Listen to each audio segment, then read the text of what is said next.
ఇంతకుముందు నేను దేవుడు అంటే ఏమిటి అనే దాని టాపిక్లో పార్ట్ 1 పార్ట్ 2 మాట్లాడడం జరిగింది. అంటే అక్కడ బ్రీఫ్గా ఎక్స్ప్లెయిన్ చేశాను. ఎట్లా దేవుడు అనేది ఉంటే ఉన్నాడా లేదా, ఉంటే ఏ విధంగా తీసుకోవాలి, లేకపోవచ్చా. నేను ఉన్నాడు అని చెప్పలేదు, లేడు అని చెప్పలేదు. ఎందుకంటే నేనే చూడలేదు కాబట్టి అది నేను క్లారిఫై ఇవ్వకూడదు. ఇచ్చానంటే అది రాంగ్ కదా. నేను చూడకుండా దేవుడు ఉన్నాడని చెప్పడం ఏంటి, లేకపోతే నాకు తెలియకుండా దేవుడు అని లేడని చెప్పడం ఏంటి. సో నాకు తెలియదని చెప్పడమే కరెక్ట్ ఆన్సర్. ఆ తర్వాత అది జస్ట్ నమ్మకం బేస్ మీదుగా వెళ్ళొచ్చు. ఇప్పుడు మనకంటూ ఎలా వచ్చామో తెలియదు, క్రియేట్ ఎలా చేయబడ్డామో తెలియదు. సో దేవుడు అనేవాడు క్రియేట్ చేస్తే ఎందుకు చేశాడు, అది మంచి పని చెడ్డ పని, అది ప్రతి ఒక్కరు ఆలోచించుకోవాలి. సో ఏమి లేక నార్మల్గా ఆలోచిస్తే అది గొప్ప పనిలో అని అనిపించవచ్చు. ఎందుకంటే ఈ ప్రపంచం మొత్తం చాలా పెద్దది కదా, విశ్వం పెద్దది. సూర్యుడు, చంద్రుడు, భూమి, నీరు, వర్షాలు, ట్రీస్ ఇవన్నీ చూస్తే అద్భుతంగా అనిపిస్తుంది. ఇవన్నీ చూడడం వల్ల ఏంటంటే మనకి దేవుడు అనేవాడు మహా గొప్పవాడు అని అనిపిస్తుంది. అందులో డౌట్ లేదు. నాకైనా అలాగే అనిపిస్తుంది, నాకు తెలిసి అందరికీ అలాగే అనిపిస్తుంది. ఈ విధంగా మనం గొప్పవాడు దేవుడు అని అనుకోవడం స్టార్ట్ చేసి ఉంటాం, అంటే మనుషులు స్టార్టింగ్లో. ఆ తర్వాత ఇంకా మన శాస్త్రాలు ఇవన్నీ వచ్చాయి. ఎలా వచ్చాయి అంటే అన్నీ నిజంగానే ప్రాపర్ దేవుడి ద్వారా వచ్చి ఉండొచ్చు, లేకపోతే కొన్ని దానిలో మనుషులు కొన్ని రాసేసి ఉండొచ్చు, లేకపోతే కొందరు కావాలని మతాలను మనుషులు దేవుడి పేరు మీద పుట్టించేయచ్చు, కొందరు కావాలని డూప్లికేట్ దేవుడిని కూడా తయారు చేసేయచ్చు వాళ్ళ స్వార్థం కోసం. డూప్లికేట్ మతాలు తయారు చేసి ఉండొచ్చు, కొందరు ఒరిజినల్ ఉండొచ్చు. సో అన్నీ కలిసిపోయి ఉంటాయి అన్నమాట. అందుకనే మనుషులు చాలా జాగ్రత్తగా అన్నీ చూసుకొని ఫాలో అవ్వాలి. నేను ఎవరిని ఫాలో అవుద్దాను అనడంలా, లేకపోతే ఒక మతం మంచిది ఇంకోటి చెడ్డదని అనడం అనే ఉద్దేశం కాదు. ఎన్నింట్లో ఏదైతే చేరిపోయినా మనకు తెలియదు కాబట్టి కేర్ఫుల్గా ఉండాలి, లేకపోతే సర్వనాశనం అయిపోతారు అనమాట. ఎందుకంటే మనుషులు గుడ్డిగా ఫాలో అవుతారు, ఏది ఇస్తే అది ఫాలో అయిపోతారు, అంత ఎక్కువ ఆలోచించరు. దానివల్ల ఈ సమస్యలన్నీ వస్తుంటాయి అన్నమాట. అంటే అర్థం అవ్వాలంటే మీకు జస్ట్ ఒక ఎగ్జాంపుల్ చెప్తాను. ఉదాహరణకి ఒరిజినల్ దేవుడే ఇచ్చాడు. ఒక 300 years బ్యాక్ ఒకతనికి మంచి టీచింగ్ ఇచ్చాడు. ఒక ఆడవారికి లేదా మగవారికి ఎవరికి ఇచ్చాడు. అవి ప్రాపర్గా వస్తూ ఉన్నాయి కొన్ని సంవత్సరాలు. ఆ తర్వాత వాళ్ళు చనిపోతారు కదా, తర్వాత జనరేషన్ వాళ్ళందరూ వస్తారు. 100 సంవత్సరాలు, 200 సంవత్సరాలు, 300 సంవత్సరాలు. తర్వాత వేరే మతాధికారులు వస్తారు, పెద్ద సంస్థ ఏర్పడుతుంది. దాంట్లో చెడ్డవాళ్ళు చేరి ఆ టీచింగ్స్ అన్ని చాలా పాడు చేస్తారు. అంటే కొన్ని కొత్తవి యాడ్ చేస్తారు, కొన్ని చెడుగా యాడ్ చేస్తారు, కొన్ని స్వార్థంగా తయారయ్యారు. స్వార్థపరులు ఎక్కడైనా ఉండొచ్చు కదా. సో దేవుడి పేరు మీద మంచి చెడు అన్నీ కలిసిపోయినాయి అనమాట. అలాగే వస్తూ ఇప్పటివరకు వచ్చి ఒక 50 కోట్ల మంది దాన్ని ఫాలో అవుతున్నారు అనుకుందాం. ఇప్పుడు దానిలో ఏంటి, మంచివి ఉన్నాయి, చెడు ఉన్నాయి, అలాంటివి అన్ని రకాలు ఉన్నాయి. అంటే ఈ దేవుడికి దండం పెడితే అన్ని కోరికలు తీర్చేస్తాడు, లేకపోతే ఈ దేవుడిని దండం పెడితేనే స్వర్గం వస్తుంది, వేరే దేవుడిని దండం పెడితే నరకం వెళ్ళిపోతారు. ఇలా పనికిరాని టీచింగ్స్ కూడా ఉన్నాయి. కొన్ని ఏమో మంచి టీచింగ్స్ ఉన్నాయి, మనిషిని మంచి దారి నడిపించేవి. కొంచెం మంచి అలవాట్లు ఉండాలి, దైవభక్తి ఉండాలి, కొంచెం పాప భీతి ఉండాలి, ఎదుటి వారికి సహాయం చేయాలి. వీలు కాకపోతే చేయకపోయినా పర్లేదు కానీ ఇబ్బంది పెట్టకూడదు, బిహేవియర్ బాగుండాలి, పెద్దవాళ్ళ ఎందుకు దయ కలిగి ఉండాలి, అంటే వృద్ధులు ఎందుకు దయ కలిగి ఉండాలి, అందరు మనుషుల మీద దయ కలిగి ఉండాలి, అందరినీ వీలైనంత వరకు పట్టించుకోవాలి. లేకపోతే వీలు కాకపోతే వదిలేయచ్చు, కానీ ఎవరిని చెడు చేయకూడదు. అట్లా అంటే దొంగతనాలు చేయకూడదు, మర్డర్స్ చేయకూడదు, రేప్స్ చేయకూడదు, ప్లస్ అబద్ధాలు ఎక్కువ చెప్పకూడదు, ఎప్పుడూ అవసరమైతే తప్ప. అది చెడు ప్రభావం లేకుండా అబద్ధాలు చెప్తే దానివల్ల చెడు ప్రభావం కలగకూడదు. ప్లస్ ఒకవేళ పొరపాటున మిస్టేక్ చేస్తే దాన్ని సరిదిద్దుకొని మంచి దారిలో వెళ్ళాలి. ఇట్లా బాగా కష్టపడాలి, డబ్బులు చాలా జాగ్రత్తగా ఉంచుకోవాలి, ఎక్కువ అనవసరం వేస్ట్ చేయకూడదు.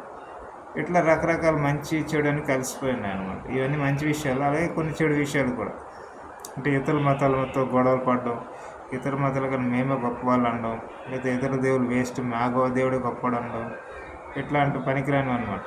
దీనివల్ల ఏంటంటే అన్ని మతాలతో గొడవలు జరుగుతుంటాయి అన్నమాట. ఇప్పుడేమైంది, ఇది ఎలా ఉంది అంటే మంచి చేస్తున్నారు, ఇది ఫాలో అయ్యే వాళ్ళు చెడు చేస్తున్నారు, అన్నీ మిక్స్ అయిపోయినాయి అన్నమాట. వేరేది ఇదే టైంలో 3000 బ్యాక్స్ ఇంకొక 3000 years బ్యాక్ ఇంకొక ఎక్కడో ప్రపంచంలో ఏదో ప్రదేశంలో మంచి వ్యక్తి దేవుడిని చూడకుండానే ఒక మతం పెట్టాడు. అంటే దేవుడి పేరు మీద పెడితే మంచిది అవుద్ది, అందరూ మనుషులు వింటారు, నేను డైరెక్ట్గా చెప్తే వినకపోవచ్చు అని అతనే దేవుడి పేరు ఏదో ఒకటి పెట్టేశాడు. దేవుడు నాకు చెప్పాడని మతం పేరు కూడా అతనే పెట్టేశాడు. అలా ప్రచారం స్టార్ట్ చేశాడు. దేవుడు నాకు రూమ్లో ఉంటే వెలుగు రూపంలో కనిపించాడు, మాటలు వినిపించాయి, నాకు మతం పెట్టమని చెప్పాడని అతనే ఇంకా ప్రచారం చేశాడు. అది మెల్లగా స్ప్రెడ్ అయింది, అందరికి నచ్చింది, అలాగే స్ప్రెడ్ అయింది. ఈ 3000 yearsలో దీన్ని నమ్మే వాళ్ళు ఒక 30 కోట్ల మంది తయారయ్యారు. వీళ్ళందరూ ఈ టీచింగ్స్ ఏం పాడవల, అలాగే కరెక్ట్గా వస్తూ ఉన్నాయి అనుకుందాం. ఎక్కడేం పాడవల, 3000 years నుంచి దాన్ని ప్రాపర్గా ప్రొటెక్షన్ చేసుకుని వస్తూ ఉన్నారు, అది ఫాలో అయ్యే వాళ్ళు. ఎక్కడేం చెడు ఎవరైనా స్వార్థం వాళ్ళు లోపలికి ఎంటర్ అయినా వాళ్ళని ఏమి చెడు జరగకుండా వాళ్ళని బయటికి తరిమేసేవారు అనమాట. ఒకవేళ ఎవరైనా చెడు వాళ్ళు ఆ సంస్థలు చేరినా వాళ్ళు చెడు వాళ్ళని తెలుసుకుని వాళ్ళు చెడు వాళ్ళని తీసేసేవారు. అట్లా ఒకవేళ ఇంకా వాళ్ళు ఎక్కువ అధికంగా చేస్తే గట్టి కొడతారనమాట, వాళ్ళని అక్కడ లేకుండా చేస్తారు. అట్లా ప్రొటెక్ట్ చేస్తూ వచ్చారు. ఈ 3000 yearsలో ఇది అలాగే వచ్చాయన్నమాట. ఒక 50 teachings 70 teachings వాటెవర్ ఎగ్జాంపుల్కి అలాగే వచ్చాయి. ప్రస్తుతం ఈ 2 మతాలు ఏది బాగుంటుంది యాక్చువల్గా? ఈ డూప్లికేట్ దేవుడు డూప్లికేట్ మతం ఏది ఉందో అదే బాగుంటుంది. ఒరిజినల్ దేవుడు ఒరిజినల్ మతం యాక్చువల్ దేవుడు ఇచ్చింది అంత బాగుండదు. ఈ డూప్లికేట్ మతం ఇచ్చిన ప్రాపర్ టీచింగ్స్ కాబట్టి ఇది ఫాలో అయిన వాళ్ళందరూ ప్రశాంతంగా ఉంటారు, శాంతిగా ఉంటారు, అనవసరంగా ఎవరితో గొడవలు పడరు, మంచి అలవాట్లు ఉంటాయి, మంచి దారిలో వెళ్తూ ఉంటారు. ప్లస్ ఇతరు ఎవరైనా దాడులు చేస్తే ప్రొటెక్ట్ చేసుకుంటారు. ఇతరులు దాడులు చేస్తే సెల్ఫ్ ప్రొటెక్షన్ కోసం ఫైట్ చేస్తారు, అంతే తప్ప వీళ్ళంతటి వీళ్ళు ఎవరిని ఫైట్ చేయరు, ఎవరిని ఏమి ఇబ్బంది పెట్టరు అలా. కానీ ఆ ఒరిజినల్ దేవుడు ఇచ్చింది మాత్రం అందరితో గొడవలు పడుతుంటారు, ఇతర మతాలతో గొడవలు పడుతుంటారు, ఇప్పుడు హింస చేస్తుంటారు. వాళ్ళు కొన్ని మంచిగా కూడా చేస్తుంటారు, పేదవాళ్ళకి సహాయం చేయడం, పేదవాళ్ళకి భోజనం పెట్టడం, అప్పుడప్పుడు వీళ్ళ సంపాదన కొంత డబ్బులు పేదవాళ్ళకి ఇవ్వడం, లేదా వృద్ధులకి ఇవ్వడం, లేదా పెళ్ళిళ్ళకి సహాయం చేయడం, అలాంటివన్నీ మంచి పనులు కూడా చేస్తుంటారు. ఇంకో పక్క చెడు పనులు కూడా చేస్తుంటారు. గుడ్డి నమ్మకాలు, దేవుని దండం పెడితే మంచి జరిగిపోద్దని నమ్మడం, ఇతర మతాలని అటాక్స్ చేయడం, గొడవలు పెట్టడం, ఇతర మత ఆడవాళ్ళని అత్యాచారాలు చేయడం, ఇలాంటి పనికిరాని పనులు కూడా చేస్తుంటారు. సో ఇప్పుడు ఏమైంది, ఒరిజినల్గా వచ్చింది యాక్చువల్ దేవుడు ఇచ్చింది అంత బాగాలేదు. ఒరిజినల్ దేవుడు ఒరిజినల్ మతం ఉన్నది, డూప్లికేట్ దేవుడు డూప్లికేట్ మతం ఉన్నదేమో సరిగ్గా బాగుంటుంది.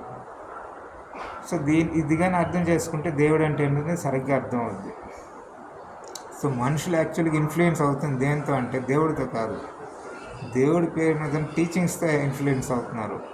అంటే ఆ టీచింగ్స్ బాగుంటే మంచి దారిలో వెళ్తారు, టీచింగ్స్ బాగాలేకపోతే పనికిరాని దారిలో వెళ్తారు. యాక్చువల్లీ ఒరిజినల్ దేవుడు ఎవరు డూప్లికేట్ ఎవరు తెలియదు.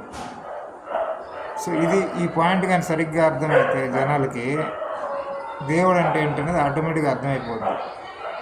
ఇప్పుడు ఇక్కడ డూప్లికేట్ దేవుడు మొత్తం కదా, మరి జనాలు డౌట్ రావచ్చు, ఇదేంటి దేవుడిని దండం పెడితే ఒరిజినల్ దేవుడికి వెళ్తుంది అంటే ఆటోమేటిక్గా వెళ్తుంది, అంత కంగారు పడాల్సిన అవసరం లేదు. ఎందుకంటే మంచి వ్యక్తి ఉన్నాడు అనుకున్నాం, సమాజ సేవ చేస్తున్నాడు అంటే అతను సమాజ సేవకు అంకితం అయిపోయినాడు.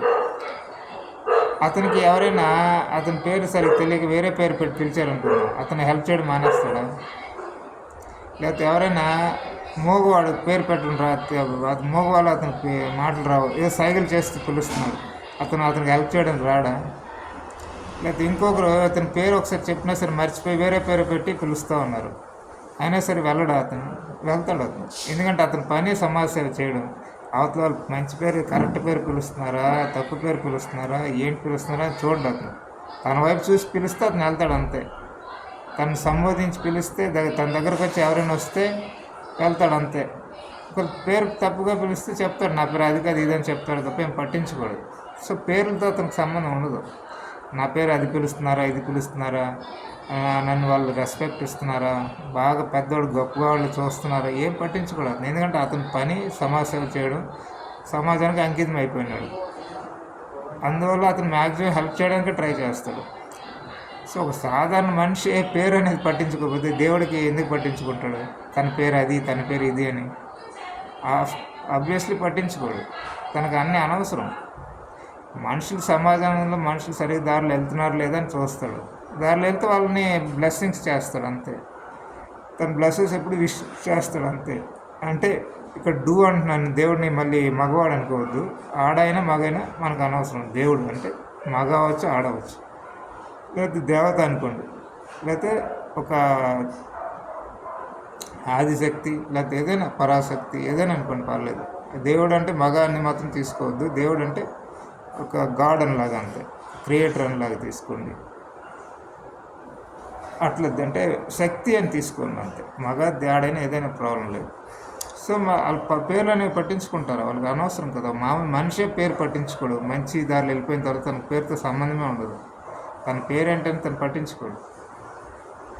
సో అలాంటప్పుడు దేవుడు కూడా డూప్లికేట్ పేరు పిలుస్తున్నారా, ఒరిజినల్ పిలుస్తున్నారా, ఇంకోటి పిలుస్తున్నారా, పేరు పెట్టి పిలుస్తున్నారు, పేరు లేకుండా పిలుస్తున్నారు అని పట్టించుకోడు. మంచి దారిలో వెళ్ళే వాళ్ళకి ఎప్పుడు బ్లెస్సింగ్స్ ఇస్తాడు, అంతే. సో ఆటోమేటిక్గా డూప్లికేట్ దేవుడు, డూప్లికేట్ మొత్తం ఎవరు పెట్టి ఫాలో అవుతున్నారు వాళ్ళందరికీ దేవుడు బ్లెస్సింగ్స్ ఎప్పుడూ ఉంటాయి. ఈ ఒరిజినల్ మొత్తం ఒరిజినల్ దేవుడిని ఫాలో అవుతున్నారే వాళ్ళకి బ్లెస్సింగ్స్ ఉండవు. అందరికీ ఉన్నా కొంత ఉంటాయి, పూర్తిగా ఉండవు. వాళ్ళని ఒకవేళ స్వర్గం నరకం అలాంటివి ఉంటే వీళ్ళని ఎక్కువ నరకంలో వేసే అవకాశం ఉంది, స్వర్గంలో వేయడు. వీళ్ళు పుస్తకాలు ఏమైనా రాసుకోవచ్చు, మాకు మాత్రమే స్వర్గం వస్తుంది, ఇంకెవరికి రాదు అని. కానీ వీళ్ళు మాత్రమే నరకంకి వెళ్తారు అనమాట. ఎందుకంటే వీళ్ళందరూ చెడ్డ పనులు చేస్తున్నారు కదా. సో మిగతా వాళ్ళందరూ స్వర్గంకి వెళ్ళే అవకాశం ఉందేమో, కానీ వీళ్ళైతే వెళ్ళరు. వీళ్ళు ఎక్కువ శాతం మంది 90%, 95, 99 లేదా 100% నరకంకి వెళ్ళే అవకాశం ఉంది. సో వీళ్ళు బుక్లో రాసేసుకుంటే అయిపోదు కదా. మేము మాత్రమే స్వర్గంకి వెళ్తాం, వేరే వాళ్ళు నరకంకి వెళ్తారు, ఈ దేవుడిని ఫాలో అయితే స్వర్గంకి వెళ్తారు, వేరే దేవుడిని ఫాలో అయితే స్వర్గంకి వెళ్ళరు అని వీళ్ళు బుక్లో రాసినది మాత్రం వీళ్ళు అయిపోదు కదా. మంచి చెడు బేస్ మీద ఉంటుంది. సో వీళ్ళు చెడ్డ పనులన్నీ ఇతర మతాలతో గొడవలు పడడం, ఇతర మతాలు ఆడవారిని చేయడం, పాడు చేయడం అన్నీ చేస్తే, హింసలోకి దిగడం, మా మతం గొప్పదని చెప్పడం, ఒక క్రూరంగా ప్రవర్తించడం చేస్తే వీళ్ళందరూ నరకంకి వెళ్ళే అవకాశం ఉంది. అక్కడ విపరీతమైన శిక్షలు ఉంటాయి, భయంకరంగా. ఒక నరకం అనేది ఉంటే, నరకం నిజంగా శిక్షలు ఉంటే ఇలాంటి వాళ్ళకి అలాగే జరుగుతుంది. సో ఇవన్నీ మనుషులు అబ్జర్వ్ చేయాలి. మరి మనుషులు ఎందుకు ఇవన్నీ అబ్జర్వ్ చేయట్లేదు అంటే కారణం ఏంటంటే ఎవరు అవేర్నెస్ ఇవ్వడం లేదు. గవర్నమెంట్ ఏం పట్టించుకోరు. ఎవరికి ఏదో ఒకటి మతం ఇచ్చి ఫాలో అయిపో, ఏదో ఒకటి ఫాలో అయిపో అన్నీ ఫాలో అయిపో, ఏదో ఒక మతం, ఏదో ఒక దేవుడిని ఇష్టం ఫాలో, ఇష్టమైన ఫ్రీడమ్. ఆ ఫ్రీడమ్ అనేది చాలా ప్రమాదకరం అన్నమాట. ఫ్రీడమ్ అనేది ఇష్టమైన మనిషికి ఇవ్వకూడదు. వాడికి దారి తెలియకుండా ఎటే వెళ్ళిపోతాడు, వాడికి తెలియదు వాడు ఎటే వెళ్తున్నాడు, మంచి వచ్చాడు. ఫ్రీడమ్ అనేది ఎప్పుడైనా ఒక కండిషన్స్తో ఇవ్వాలి, ఒక ప్రాపర్ పద్ధతిలో ఇవ్వాలి, గైడెన్స్తో ఇవ్వాలి. అప్పుడే ఆ ఫ్రీడమ్ ఉపయోగపడుతుంది. లేకపోతే ఫ్రీడమ్ అనేది మహా ప్రమాదం అనమాట. అంటే పిల్లలకి పెద్దవాళ్ళు ఫ్రీడమ్ ఇచ్చేవాళ్ళు ఇష్టమైన వదిలేస్తే వాళ్ళు సర్వనాశనం అయిపోతారు కదా. అలా అది డేంజర్ అనమాట. అలాగని ఫ్రీడమ్ లేకుండా ఉంచేసినా ఎదగకుండా అయిపోతారు, ప్రోగ్రెస్ ఉండదు. అందుకని ఫ్రీడమ్ ఉండాలి, కండిషన్స్తో ఉండాలి, కంట్రోల్డ్గా ఉండాలి, గైడెన్స్తో ఉండాలి. అప్పుడే దానికి ఒక అర్థం ఉంటుంది. ఈ మతాలు, దేవుళ్ళు ఇవన్నీ కూడా అంతే. ఫ్రీడమ్ ఇవ్వాలి, ప్లస్ కండిషన్స్, కంట్రోల్, గైడెన్స్తో ఇవ్వాలి. ప్రాపర్గా ఉండాలి అన్నీ. మళ్ళీ ఇష్టమైనట్లు ఇచ్చి ఇష్టమైనట్లు ఉండంటే పిచ్చి వాళ్ళ తయారైపోతారు. ఈ 100 సంవత్సరాలు, 200, 500, 1000 సంవత్సరాలు, 2000, 3000 సంవత్సరాలు గొడవలు ఏమైనా అవుతున్నాయా? దానికి కారణం ఇదే. సమాజానికి ఫ్రీడమ్గా ఇచ్చేస్తున్నారు అన్ని మతాలు, దేవుళ్ళు మీ ఇష్టం ఫాలో అయిపోయి. వాళ్ళు మంచివాళ్ళు ఉన్నారు, చెడ్డవాళ్ళు ఉన్నారు, పిచ్చోళ్ళు ఉన్నారు, ఎవరికి ఇష్టమైనట్లు ఉన్నారు. ఆ తర్వాత గవర్నమెంట్ ఏదైనా జరిగితే సడన్గా రియాక్ట్ అవుతారు అనమాట. అది యూజ్లెస్, ఏమి పెద్ద వాల్యూ ఉండదు దానివల్ల. అంటే లిమిటెడ్ ఉంటుంది, కొంచెం పర్మనెంట్ సొల్యూషన్ రాదు. అందుకనే ఫస్ట్ ఓవరాల్గా వరల్డ్ సమాజము మేల్కోవాలి. ఇష్టమైనట్లు దేవుడు అనేది తెలియకుండా ఎవరికి ఏదైతే ఇవ్వకూడదు, మతమానం అనేది ఇష్టమైన ఎవరికి ఏది పడితే అది ఇవ్వకూడదు. ఇది చాలా ప్రమాదకరమైనది. ఇది కనిపించడు దేవుడు అంటే ఇంకా చాలా ప్రమాదం. ఎవరు ఏదైనా ఊహించుకోవచ్చు, ఎవరైనా ఏదైనా పుస్తకాలు రాసుకోవచ్చు, చాలా ప్రమాదకరం అని ఒక ప్రాపర్ వేలు అన్నీ సెటప్ చేసి ప్రాపర్ గైడెన్స్తో ఇవ్వాలన్నమాట. ప్రాపర్ కండిషన్స్తో, ప్రాపర్ కంట్రోల్డ్గా ఎప్పటికప్పుడు అన్ని కంట్రోల్ చేస్తూ ఉండాలి. ఒకళ్ళు ఎవరైనా చెడుదారులు వెళ్ళి ప్రజలు చెడుదారులు పట్టే విధంగా ఉంటే చాలా పనిష్మెంట్ సివియర్గా ఉండాలి. అవసరమైతే మానవ శిక్షలు వేయాలన్నమాట వాళ్ళకి.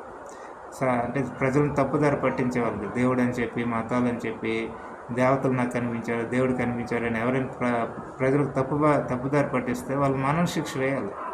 అలా వేస్తేనే ఇంకోరు రారు అలాంటి వాళ్ళు. లేకపోతే చాలామంది వచ్చేస్తారు, ఇష్టమైన మతాలు వచ్చేస్తాయి, ఇష్టమైన దేవుళ్ళు ఇష్టమైనట్లు అని తయారవుతారు. అప్పుడు సడన్గా మేల్కొంటే ఏం లాభం లేదు. గొడవలు జరిగి చచ్చిపోయి, రేపులు జరిగిపోయి అని చూస్తే ఏం యూజ్ లేదనమాట. అందుకనే అన్ని ప్రాపర్గా ఉంటే అసలు ఏ గొడవలు జరగవు. కొన్ని వందల కోట్ల దేవుళ్ళు ఉన్నా ఏం జరగదు, కొన్ని వందల కోట్ల మతాలు ఉన్నా ఏం జరగదు. ఎందుకు అవుద్ది? ఇప్పుడు ఎన్నో స్కూల్స్ ఉన్నాయి, అందరు కొట్టుకుంటున్నారు, చంపుకుంటున్నారా? ఎన్నో బుక్ షాప్స్ ఉన్నాయి వరల్డ్లో, అందరు కొట్టుకుంటున్నారు, చంపుకుంటున్నారా? ఏం అవ్వదు. ఎవరి షాపులో వాళ్ళు అమ్ముకుంటుంటారు అంతే. ఇది కూడా అంతే. ఎవరి దేవుళ్ళు ఎవరి మతాలను పాటించుకోవచ్చు, వందల కోట్లునే ఏం కాదు. కానీ ఒక ఒక 10 ఉన్నా సరే ప్రాపర్గా లేకపోతే వాళ్ళ మధ్య ఎన్నో గొడవలు అవి కొట్టుకొని చచ్చిపోతారు. అందుకనే ఇష్టమైన వాళ్ళు ఇవ్వకూడదు. ఇది చాలా ప్రమాదకరం అన్నమాట. ఇచ్చి మళ్ళీ తర్వాత మనుషులు తిట్టకూడదు. ఎందుకు ఇలా చేస్తున్నావు అలా చేస్తున్నావు అంటే వాడికి ఎవరేమని చెప్పారు? సమాజం ఉంది కదా తప్పు. అది సమాజం ఉంది తప్పు, ప్రభుత్వాలు తప్పు. ఈ రెండు తప్పు చేసి మనుషులు తిట్టడం వల్ల ఏం లాభం? మనుషుల మధ్య మత గొడవలు అవుతున్నాయి, లేకపోతే యుద్ధాలు అవుతున్నాయి, అత్యాచారాలు అవుతున్నాయని గట్టిగా అరవడం వల్ల ఏం లాభం లేదు. ఇవ్వడమే తప్పిస్తున్నారు కదా. అన్ని ఇష్టమైన వాళ్ళకి ఇవ్వకూడదు కదా, బాధ్యతగా ఇవ్వాలి కదా, అన్నీ ప్రాపర్గా ఉన్నాయో చూసుకోవాలి కదా. ఏమి లేకుండా చేసి ఇచ్చి తర్వాత సడన్గా తిట్టడం వల్ల ఏం ప్రయోజనం లేదు. దానివల్ల పరిష్కారం కూడా దొరకదు. ఎన్ని యుద్ధాలైనా తాత్కాలిక పరిష్కారమే తప్ప శాశ్వత పరిష్కారం దొరకదు. శాశ్వత పరిష్కారం రావాలంటే ప్రాపర్గా అన్ని మతాల దేవుళ్ళని ప్రాపర్గా చేయాలి, జనాలకి కంట్రోల్డ్గా గైడెన్స్తో ఇవ్వాలి, ఎప్పటికప్పుడు మానిటర్ చేయాలి. ఎవరైనా వాళ్ళు తప్పుదారి పట్టిస్తున్నారా, తప్పుదారి పట్టించే వాళ్ళని మానవ శిక్షలు వేయాలి. అలాంటి వాళ్ళు ఉండకూడదు సమాజంలో, చాలా ప్రమాదం. ఇట్లా చేసుకుంటూ వస్తూ ఉంటే మెల్లగా ఒకవైపు అవేర్నెస్ ఇవ్వాలి, ఇంకోవైపు కంట్రోల్ చేయాలి. ఇట్లా చేస్తూ ఇంకోవైపు మరణ శిక్షలు వేయాలి ఎవరైనా తప్పుదారి పట్టిస్తే సమాజాన్ని. ఇట్లా చేసుకుంటూ వస్తూ ఉంటే కొన్ని సంవత్సరాలకి కొంచెం కంట్రోల్ అవుద్ది, ప్రాపర్ వేలో వెళ్తుంది. ఆ తర్వాత పెద్దగా ఇబ్బందులు ఉండవు. ఎవరైనా చెడుదారులు తీసుకెళ్తే సమాజాన్ని జనాల్ని రెచ్చగొట్టినట్లు వాళ్ళకి మరణ శిక్షలు వేయాలి. అప్పుడు ఎవరు ఏమీ అవ్వదు, మామూలుగానే వెళ్తుంది. సో ఇది పరిష్కారం ఇదన్నమాట. ఎవరు ఈ విధంగా ఎవరు ప్రయత్నించట్లేదు. సడన్గా ఏదో ఒకటి అరుస్తారు, తిడతారు, పొగుడతారు, దేవుడు అంటే అదంటారు, ఇదంటారు. దేవుడిని నిజంగా చూసినట్లు మాట్లాడతారు అన్నమాట.